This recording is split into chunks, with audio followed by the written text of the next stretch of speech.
Okay, welcome back, students. This will be 8.3, confidence intervals.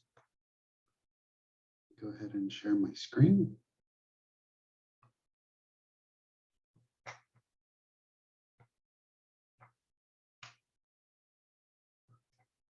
Okay. So 8.3, confidence intervals for proportions. Objectives: perform the steps to build and interpret a one sample Z interval to estimate the population proportion, and calculate the minimum sample size needed to achieve a given margin of error when estimating population proportion. Those are our objectives. Okay, confidence interval formula for estimating P. Okay, the confidence interval for estimating the population proportion. Okay, general formula for a confidence interval is the statistic plus or minus the critical value times the standard deviation of the statistic. And again, this is called the margin of error. This portion, critical value and standard deviation of statistic.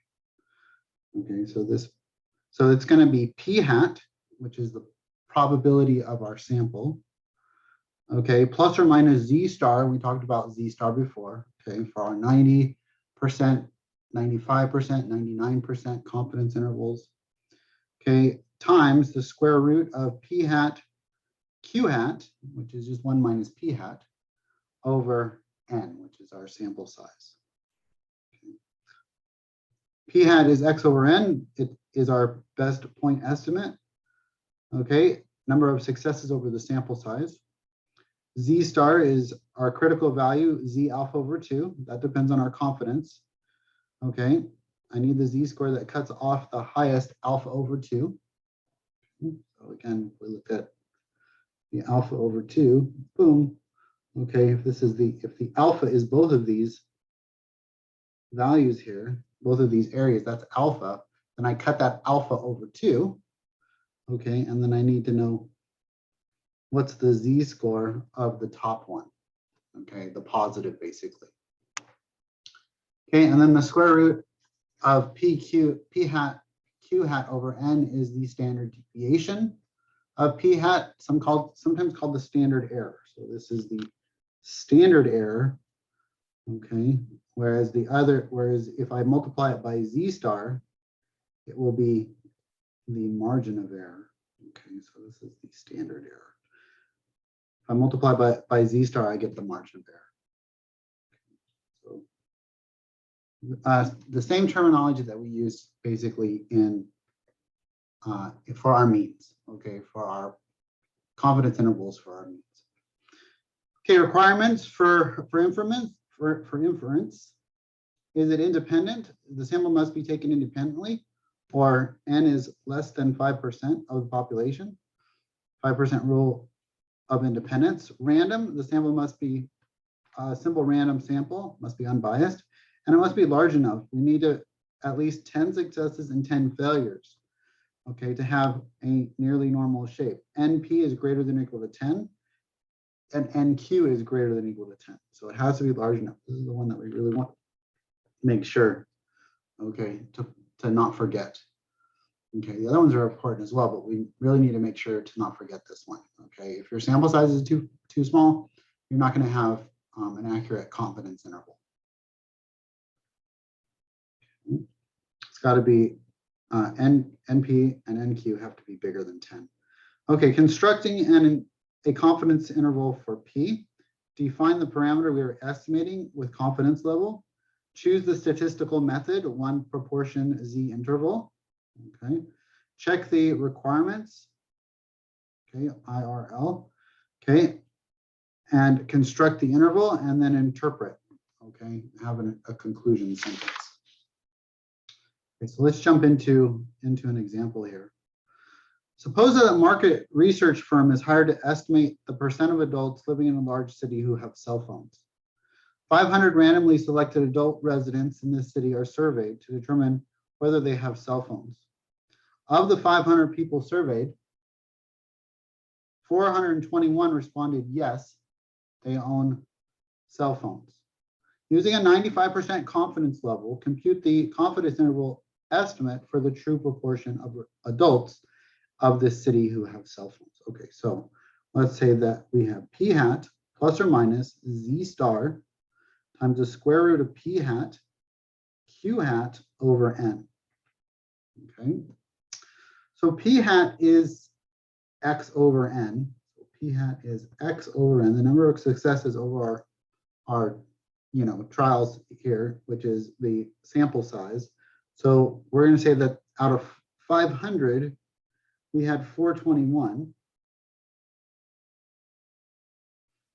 Okay, and so if I were to, sorry, it was 421, that's right. Okay, and so if I were to divide 421 divided by 500, I get 0.482. Okay, 0.482. Okay, and so that's p hat. I need to know what q hat is. Well, that's 1 minus p hat. So 1 minus 0.482. I'm sorry, it's 0.842. Not, I'm getting dyslexic there. 0.842. Okay, 1 minus 0.842. 1 minus 0.842 is 0.158. Okay. Okay, and we know that for a 95% confidence interval, our z star is going to be equal to 1.96. It's roughly about 2 standard deviations from the mean. That's 95% is roughly 2 standard deviations. And so the accurate z value, though, is 1.96. And you can use inverse norm on your calculator to calculate that if you need to. Okay, but for 95%, it's 1.96. So now we have all the pieces that we need. Let's just plug in the values here. Okay, p hat is 421 over 500. Okay, which is that 0.4842. Okay, plus or minus z star is 1.96 times the square root of 0.842 times 0.158 all over n. And so this is going to be n is 500. Okay, so again, this was 0.842 plus or minus. Okay, let's calculate the margin of error here. So maybe I'll go to my TI on this one. Okay, so we have 1.96 times the square root of 0.842 times 0.158 divided by 500. Okay, that looks right. And I'm going to hit enter, and I get 0.0319, or roughly 0.032. I'm going to round to 3 decimal places here. 0.032. Okay. So this is 0.032. So now I'm going to add this and subtract this to get my top and bottom. Okay, if I subtract 0.842, 0.842 minus 0.032, I get 0.810. So 0.810, that's when I subtract. That's going to be my lower bound. And then my upper bound of my interval is going to be when I take 0.842 and I add it to 0.038 or 0.032. Okay, and I get 0.874. Okay, and that is my confidence interval. Okay, so what does this mean? Okay, what does this mean? It says follow-up question. Explain what 95% confidence means in context of this problem. Okay, well, we could just write a sentence clarifying what we just found. We just found that we are 95% confident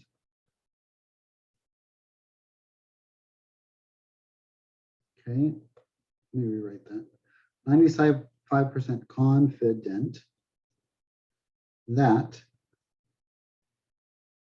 the true proportion, we don't know what the true proportion is, right? Why don't we know what the true proportion is?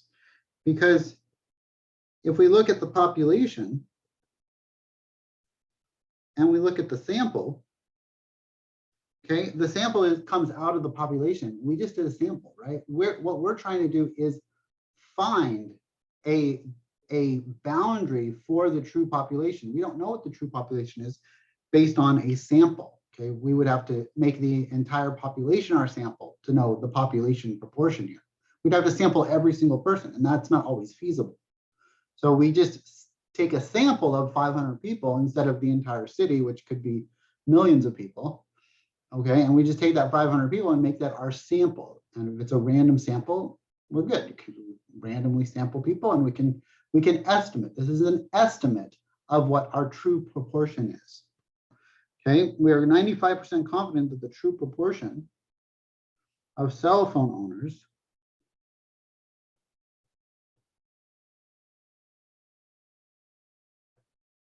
is between 81.0% or 81% and 87.4%. Okay, so we don't know exactly, but it's going to be somewhere in the 80s, right? That's our best guess, is that we are 95% confident that it's going to be somewhere between these two. Okay, is it going to be 60% of owners? No. Is it going to be 90% of owners? No. But is it going to be somewhere between 81 and 87.4? Yeah. Okay. So it gives us a good estimate. Okay, sometimes that's all that we can get is a good estimate. Okay, next example. For a class project, a political science student at a large university wants to estimate the percent of students who are registered voters. He surveys 500 students and finds that 300 are registered voters.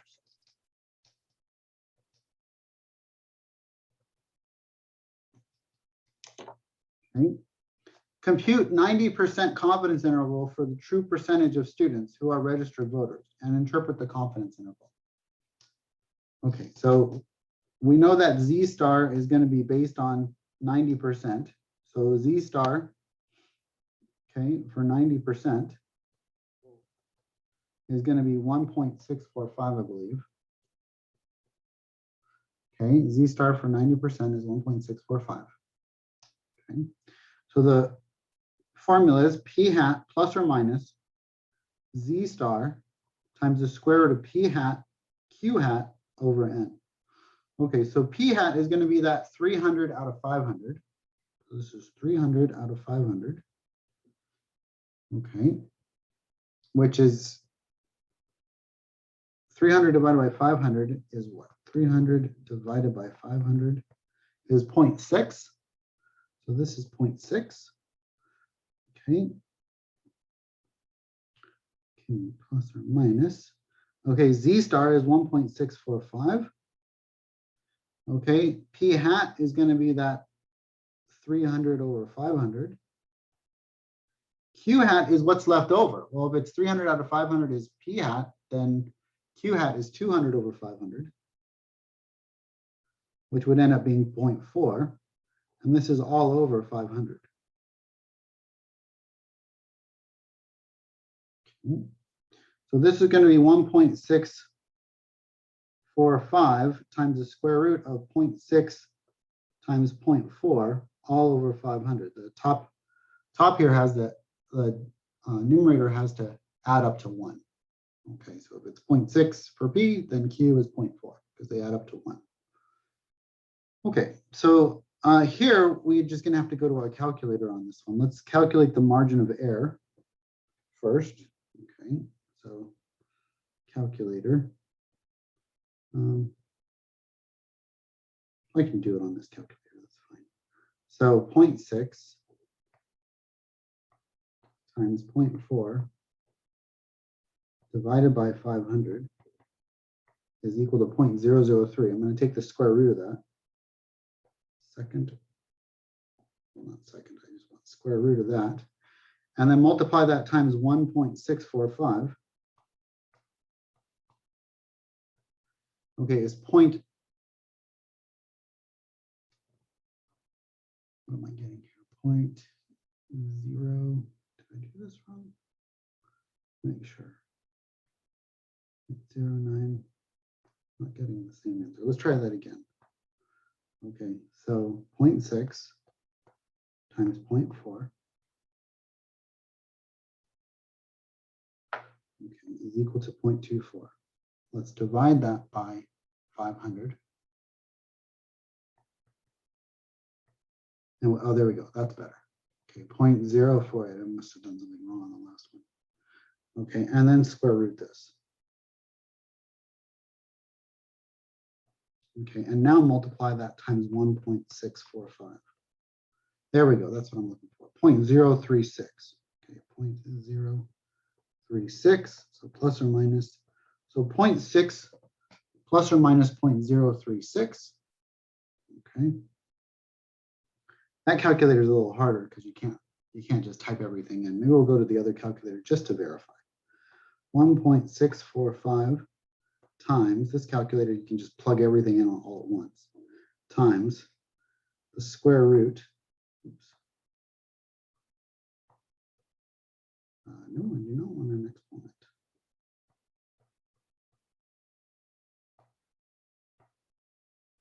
.645 times second square root of 0.6 times 0.4 divided by 500. There we go. Yeah, same number. So we're good. Okay. Okay, so we're just going to add and subtract this from our 0.6, right? We're going to add and subtract that 0.6. So let's do it on this calculator. This calculator is so much easier. 0.6 plus my answer, or let's do minus first. Minus my answer, okay, is 0.56. I'll round that to a 4, 0.564. Okay, so this is going to be 0.564.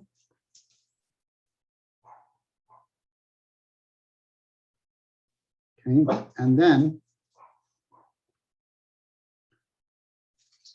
we're going to add this, right? So that's easy. That's just 0.636. So if we just add that, we get 0.636. So there's my confidence interval. Okay, so we are 90% confident that the proportion of registered voters, that's what this was, right? For the class political science students, Argent want to estimate the percentage of students who are registered voters. Yeah. Okay. So we are 90% confident that the percent or proportion, we could say, of registered voters is between 56.4%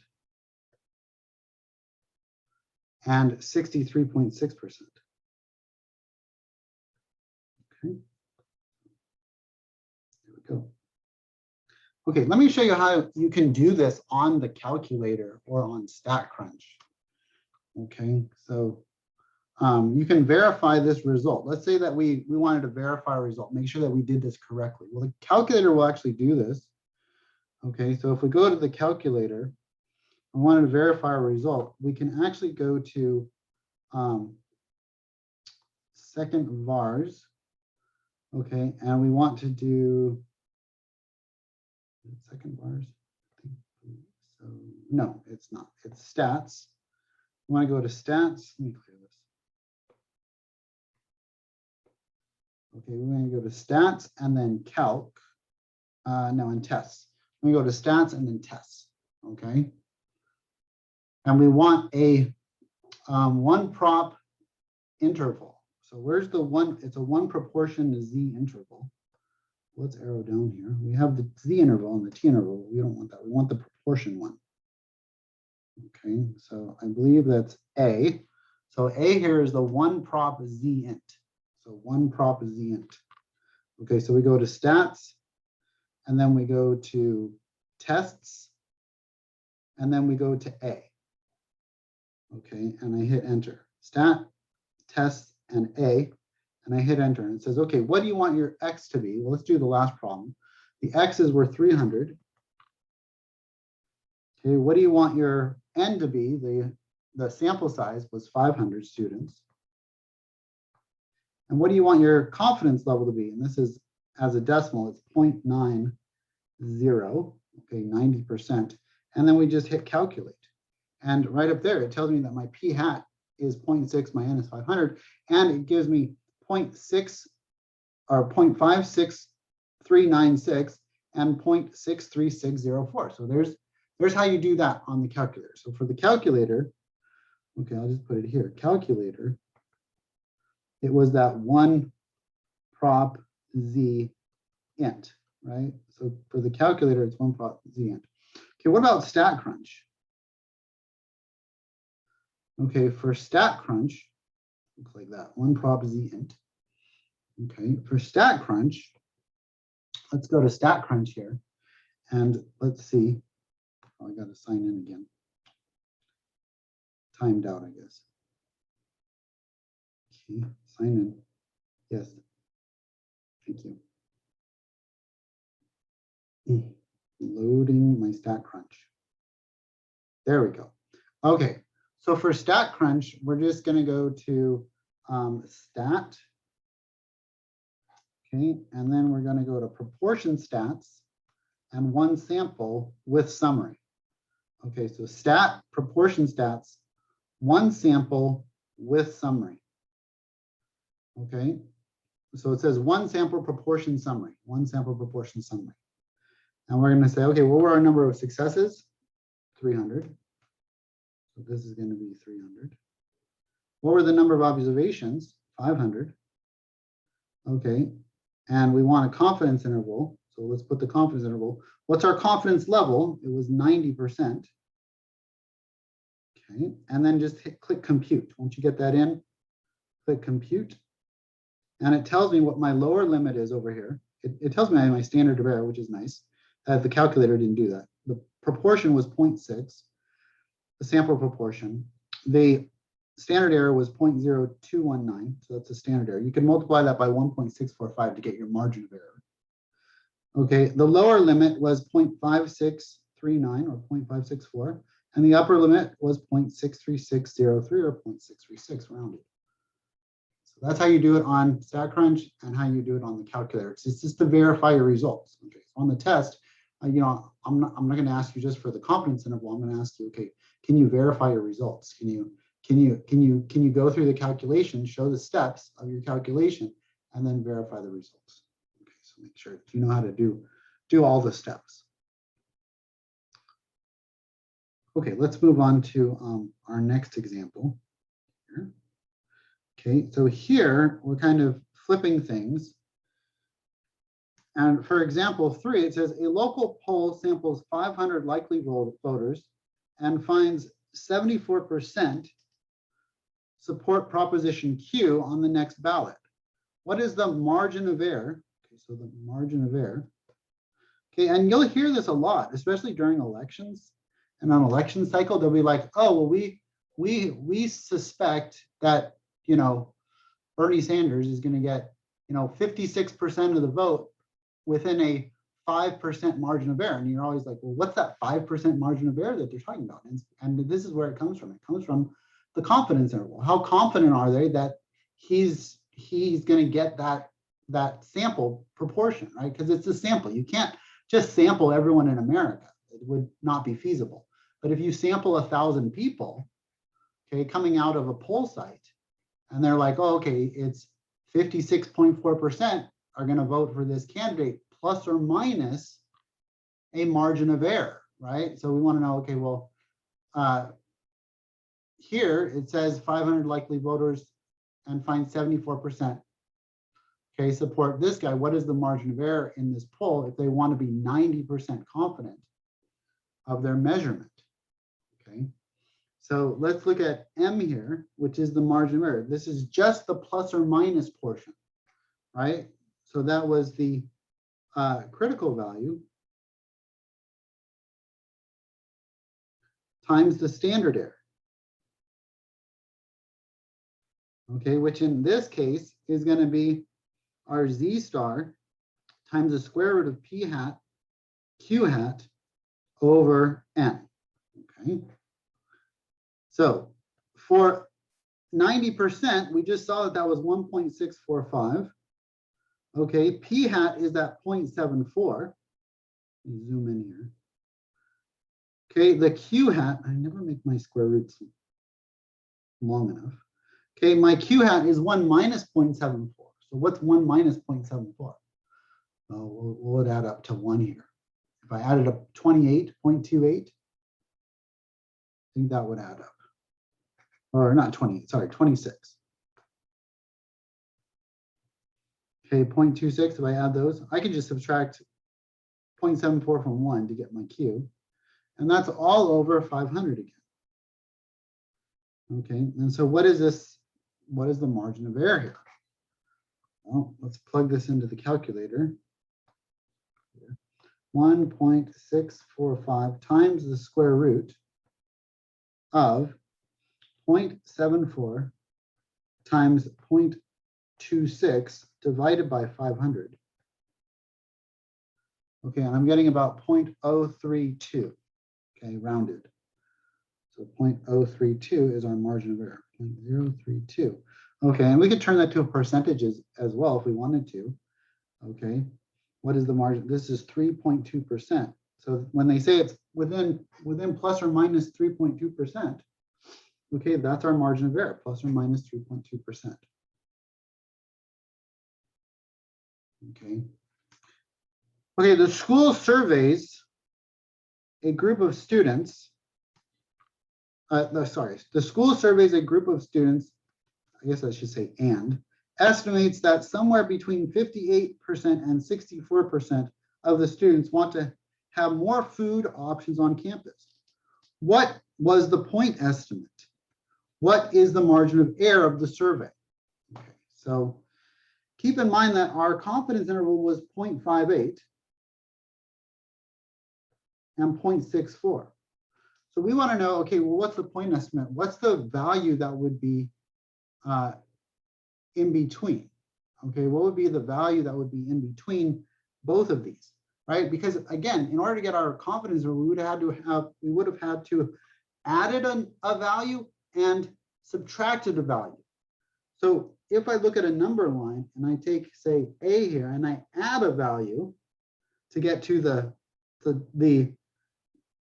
okay, this is going to be, I'll call it P in this case, P, okay, or P hat. We can even call it our point estimate, P hat, plus a value, that's going to be P hat plus our margin of error. If I go down, that's going to be P hat minus our margin of error, right? I go down, subtract, okay, but notice where is P hat located? It's located right in the middle.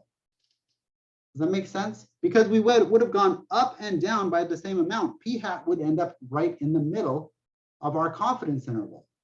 So all we have to do to find our point estimate is to add these, is to get the average of these values. Just add these two values together.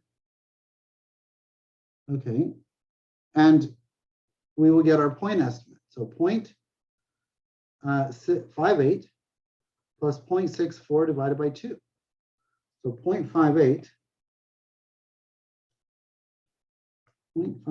plus 0.64 is 1.22. Divide that by 2, and I get 0.61. So our point estimate was 0.61. Okay, that equals P hat. Now, our margin of error is how far away are we from the middle? Well, that's pretty easy. I just go 0.64. I take one of these values and I just add or subtract off. You know, I just subtract off my middle. I want to know what's the distance that I moved. What's the M, right? So I can take P plus M, which is 0.64, and subtract off P, which is 0.61. This is P plus M minus P, which will just give me the margin of error. So that's 0.03, which is the margin of error. M is equal to plus or minus 0.03. Okay, the school surveys a group of students and is 95% confident that 0.284 and 0.98 contains the actual proportion of math students who use the math center regularly. What is the point estimate? What is the margin error? Well, we're going to do the exact same thing that we did before.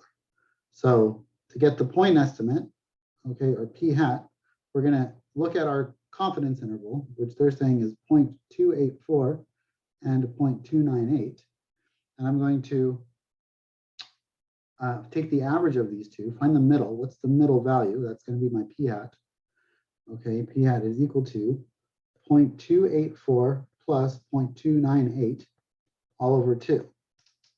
Okay, so I'm going to do 0.284 plus 0.298. I'm going to add that first and then divide that by 2, and I get 0.291. So that was the middle. So p hat was 0.291. Okay, that's our point estimate. Now, how far away is 0.291 from 0.298? Well, that's pretty easy. Just it's 0.007. So 0.298 minus 0.291. Okay, so m is equal to 0.298 minus 0.291, which is 0.007. Okay. Okay, the formula for margin of error is this. Okay, you know that to be true. Okay, what if I wanted to solve for n? Okay, what if I wanted to solve for n?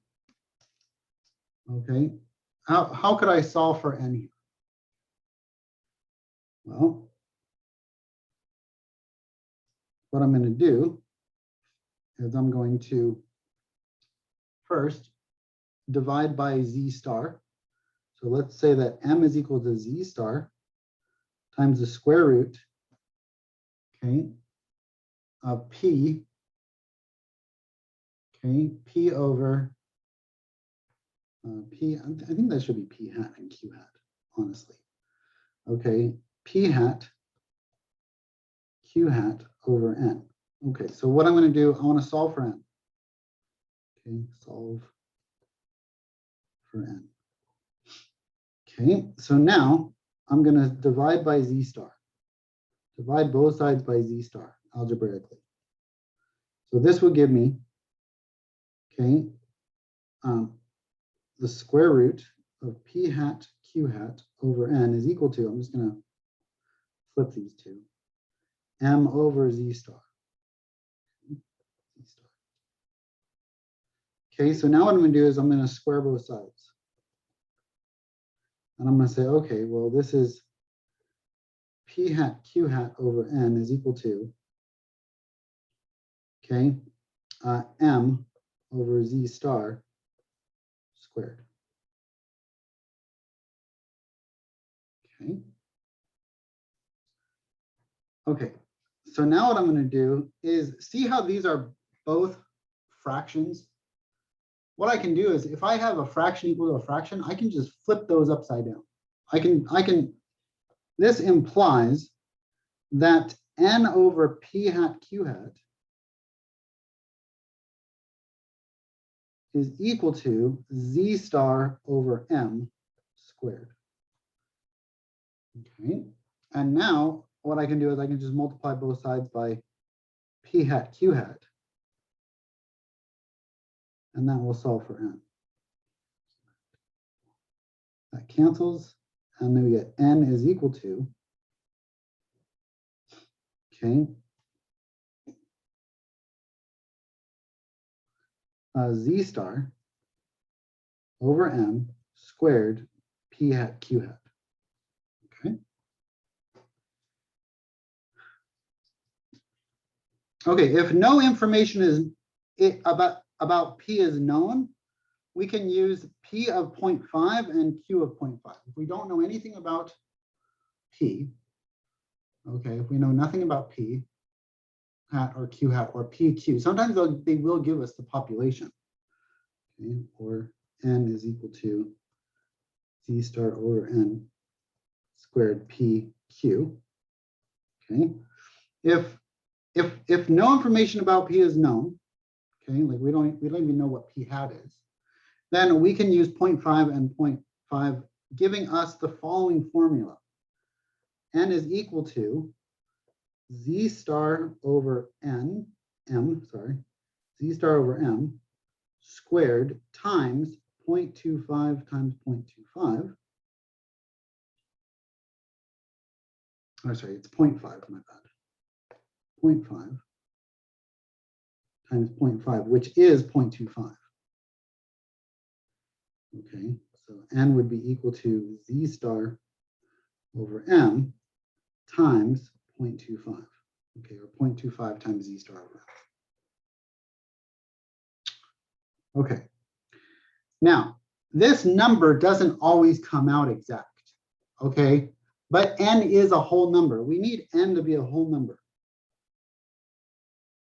And so what we say is we say that n is going to be greater than or equal to this number here that we would calculate. We need n to be a whole number. So in order to do that, we're just going to round to the next largest whole number. Okay, we're always going to round up. So we're going to say n is greater than or equal to z star over m 0.25, and that's our formula there. Okay. Okay, let's see how this works in practice. Suppose a mobile phone company wants to determine the current percentage of customers aged 50 plus who use text messages on their cell phones. Okay. How many customers aged 50 plus should the company survey in order to be 90% confident, okay, that the estimated sample proportion is within 3 percentage points of the true population proportion of customers age 50 plus who use text message on their cell phones? Okay, so we want to know how many customers should I survey so that I'm within a 3% margin of error? That's really what this is asking. Okay, within 3 percentage points. Okay, so for m equals plus or minus 0.03, okay, for m is equal to point, right? Find n, the number of customers, lowercase n, the number of customers that I should survey. Okay, sometimes we want to know, okay, how many customers do we need to go out and survey? How many people do we need to go out and poll? So we can say, oh, we're within 3 percentage points, or we're within 2 percentage points, or we're within 1 percentage point. Okay, our confidence interval. We're going to say n is greater than or equal to z star, okay, z star over m squared. This was squared here, I dropped the squared. Okay, squared times 0.25. Okay, so n is greater than or equal to, well, what's z star for 90%? That's our 1.645. M, they gave that to us, that's 0.03. We're going to square this and multiply it by 0.25, since we don't have any information about, the sample. Okay, we don't know the sample size, don't have any information about the sample. Okay, we know nothing about P. If we did know something about the population proportion, then we would just plug it in there. Okay, for P and Q, but we don't. Okay, so now we're going to calculate this. Okay, so we want 1.645 divided by 0.03. What's that? We're going to square that value. Okay, and then we're going to multiply it by a quarter times 0.25. Okay, and I get 75.1 or 751.67. So 751.67. So n is greater than or equal to 751.67. However, I cannot survey 751.67 people. Okay, getting a 0.67 of a person is not good. Okay, you're not going to be able to talk much. Okay, so we're going to round up. We always round up, regardless of what this value is. We always round up to the next person. Okay, and so this is going to be 752 people need to be surveyed. Okay, or customers, or whatever you want to call them. Okay, and that is it for 8.3. I look forward to seeing you in the next video.